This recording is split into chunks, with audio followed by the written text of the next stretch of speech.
सबको नमस्कार। जैसा हम देख रहे हैं देश भर में कोरोना का बहुत ज़बरदस्त कहर छाया हुआ है और इस कोरोना काल में जो सबको लग रहा है कि समाधान इसका एक ही है, वो है वैक्सीन।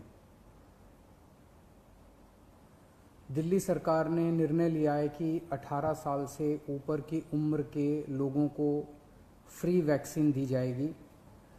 हम कोशिश करेंगे कि इसको जल्द से जल्द और बड़े स्तर के ऊपर कैसे लोगों को वैक्सीन किया जाए, इसका पूरा प्लान तैयार किया जा रहा है। आज सुबह हम लोगों ने दिल्ली में 1,34,00,000 वैक्सीन खरीदने की मंजूरी दी है। हम कोशिश करेंगे कि ये जल्द से जल्द वैक्सीन खरीदी जाए और लोगों को लगाई जाए। इस महामारी में वैक्सीन एक समाधान निकल के आ रहा है। वैक्सीन जिन लोगों को लगी है उनका एक तरफ कोरोना नहीं होता, या जिनको होता है उन लोगों को माइल्ड होता है। उनमें से अधिकतर लोगों को अस्पताल की ज़रूरत नहीं होती, और अगर अस्पताल की ज़रूरत पड़े भी तो उनकी बीमारी सीरियस नहीं होती, ऐसा देखने में आया है। तो कोरोना एक तरह से अगर वैक्सीन सबको लग जाए तो कोरोना एक ऑर्डिनरी बीमारी की तरह हो जाएगी। अगर होगी भी तो ठीक हो जाएगी। इंग्लैंड में, यूनाइटेड किंगडम में अभी कुछ महीने पहले तक कोरोना का इतनी ही ज़बरदस्त कहर था जैसे भारत के अंदर है, और वहाँ उन्होंने वैक्सीन बहुत बड़े स्तर के ऊपर अपने लोगों को लगाई। तो कोरोना के अंदर उस लहर के ख़त्म होने का एक बहुत बड़ा कारण एक्सपर्ट्स वैक्सीन को मानते हैं कि जिस इंटेंसिटी के साथ, एग्रेसिवनेस के साथ कोरोना वैक्सीन लगाई गई इंग्लैंड में, उसका कोरोना की लहर को ख़त्म करने में बड़ा योगदान रहा। वैक्सीन के एक निर्माता ने कहा है कि वो राज्य सरकारों को 400 रुपये में देंगे, दूसरे निर्माता ने कहा है कि वो राज्य सरकारों को 600 रुपये में देंगे, और केंद्र सरकार को दोनों 150 रुपये में देंगे। मेरी उम्मीद है कि इसको एक ही प्राइस होना चाहिए, अलग अलग प्राइस नहीं होने चाहिए। उनमें से एक निर्माता का मैं इंटरव्यू देख रहा था जो कह रहा था कि 150 रुपये में जब वो केंद्र सरकार को दे रहे हैं तो उसमें भी उनको फ़ायदा हो रहा है।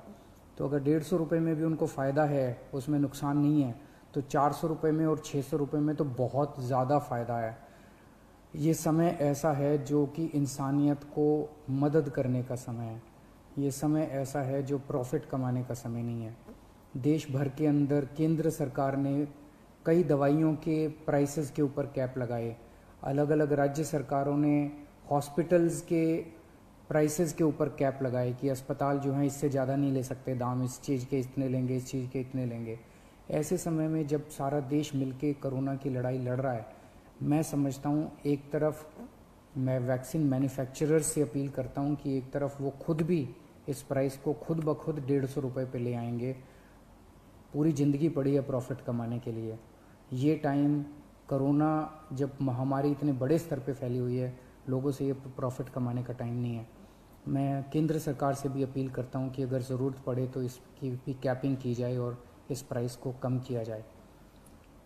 एक बात कि 18 साल से ऊपर की उम्र पे अभी लगाया जा रहा है, लेकिन इस महामारी के दौरान हमने देखा कि हमारे 18 साल से कम उम्र के जवान और बच्चे भी इसमें बहुत ज़्यादा संक्रमित हो रहे हैं।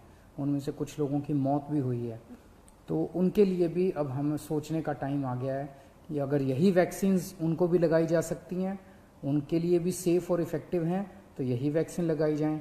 और अगर ये वैक्सीन्स उनको नहीं लगाई जा सकती, दूसरी वैक्सीन्स की ज़रूरत है, तो मैं उम्मीद करता हूँ कि जल्द दूसरी वैक्सीन्स भी ईजाद होंगी जो बच्चों को भी लगाई जा सकें, उनको भी सेफ़ हो और इफ़ेक्टिव हो।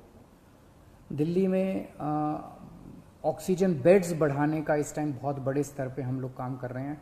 अभी मैं राधा स्वामी सत्संग ब्यास के वहाँ पे जो एक सेंटर बनाया गया है उसका मुआयना करके आ रहा हूँ। आज सुबह 10 बजे वो मरीजों के लिए खोल दिया गया है।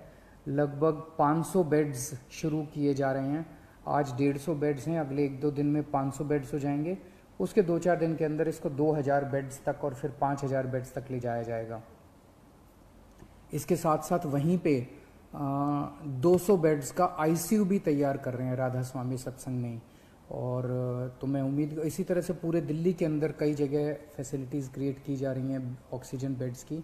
मैं उम्मीद करता हूं कि इससे जनता को काफ़ी फ़ायदा होगा। नमस्कार।